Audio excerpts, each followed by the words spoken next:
Yes, students, welcome back. Today we are going to solve sum number 1 of exercise 2.2 and it is given on page number 92. So it's a very simple question. Let's read out the question. For a symmetrical binomial distribution with n is equal to 8, find p of x less than or equal to 1. So this word is important in this question. Symmetrical binomial distribution. Now if you have learned the properties of binomial distribution, then only you will be able to solve the question. At that time also I have explained कि आपको theories जो है वो अच्छी तरह से learn करनी है, स्पेशली जो प्रॉपर्टीज है वो. So in the property of binomial distribution it is given if it is symmetrical frequency distribution, then probability of success will be equal to half.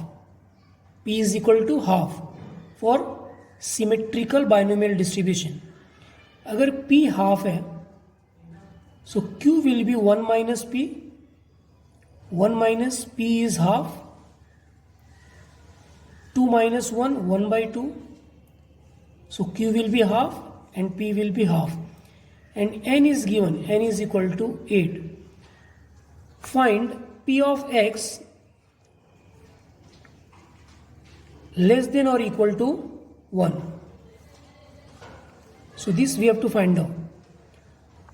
अब ये जो x की वैल्यू है वो लेस देन और इक्वल टू 1 होना चाहिए. तो x जो है वो हमारा रैंडम वेरिएबल है. ये कौन कौन सी पॉसिबल वैल्यूज एज्यूम कर सकता है, मैंने पहले भी एक्सप्लेन किया हुआ है. जो x है वो 0 से स्टार्ट करके 1, 2, 3 इस तरह से कंटिन्यू रहेगा. जो n की वैल्यू है कहाँ तक, n की वैल्यू तक ये वैल्यूज एज्यूम कर सकता है random variable. x can assume this values starting from 0 से लेके n तक. Is it clear. अब यहाँ पे लेस देन और इक्वल टू 1 इंक्लूडेड है, इक्वल टू और उससे कम, तो ये 1 इंक्लूडेड है, ये आ गया. और उससे कम क्या है 0, यानी x की वैल्यू क्या हो गई 0 एंड 1. तो जो हमें प्रोबेबिलिटी फाइंड आउट करनी है उसमें x की वैल्यू हो गई 0 और एक वैल्यू हो गई 1. Is it clear. So x is equal to 0 and 1. तो प्रोबेबिलिटी क्या आ जाएगी p of 0 plus p of 1, क्योंकि दोनों की प्रोबेबिलिटी प्लस करेंगे तो ये आएगा x less than equal to 1. Now we can apply the formula of binomial distribution, that is p of x, ncx p raised to x q raised to n minus x. यहाँ पे जो x की value है वो 0 है और एक 1 है, तो 1 by 1 ये वैल्यूज इसमें पुटअप करेंगे x की. n this n and q and p it is going to remain constant, that is going to remain fixed. Change क्या होगा random variable, that's why it is known as variable. Variable मतलब change होता है. तो starting में जो पहली value है 0 वो रखेंगे. n will be 8, c x is 0 so it will be 0, p is half so half, x की value 0, then q is half, n minus x, n is 8 minus x is 0 so 8 minus 0, nc 0, 8c 0 so it will be 1 into power में 0 है तो इसका answer 1 होगा. So don't write it here 0, it will be 1 into 8 minus 0 8, तो 1 को 8 बार multiply करेंगे 1, 2 को 8 बार multiply करेंगे सो 256. सो 1 इंटू 1 इंटू 1 1 और डिवाइड में आ जाएगा 256. So this is the answer of p of 0. Is it clear? In the same formula, this is the formula. In the same formula of binomial probability distribution, we will put the next value of x, that is 1. ये value रखेंगे. So p of 1 is equal to, everything will be same. p, q, n same रहेगा. Change क्या होगा, सिर्फ x की value change होगी.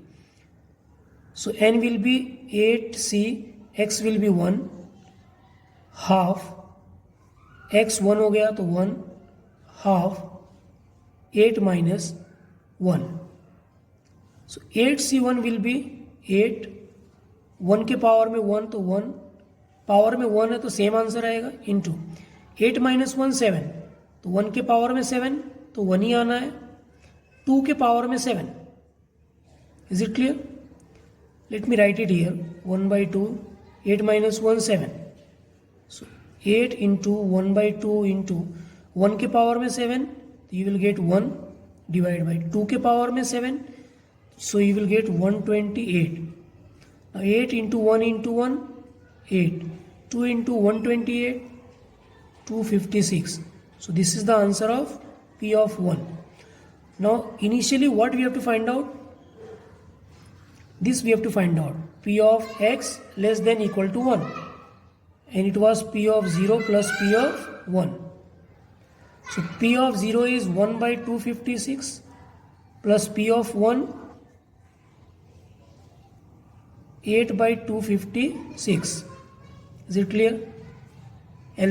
Denominator is same, तो LCM क्या हो जाएगा? सेम ही रहेगा 256. So 1 plus 8, denominator is same, तो न्यूमिनेटर क्या कर देंगे? प्लस कर देंगे. सो 1 plus 8 9, 9 divided by 256.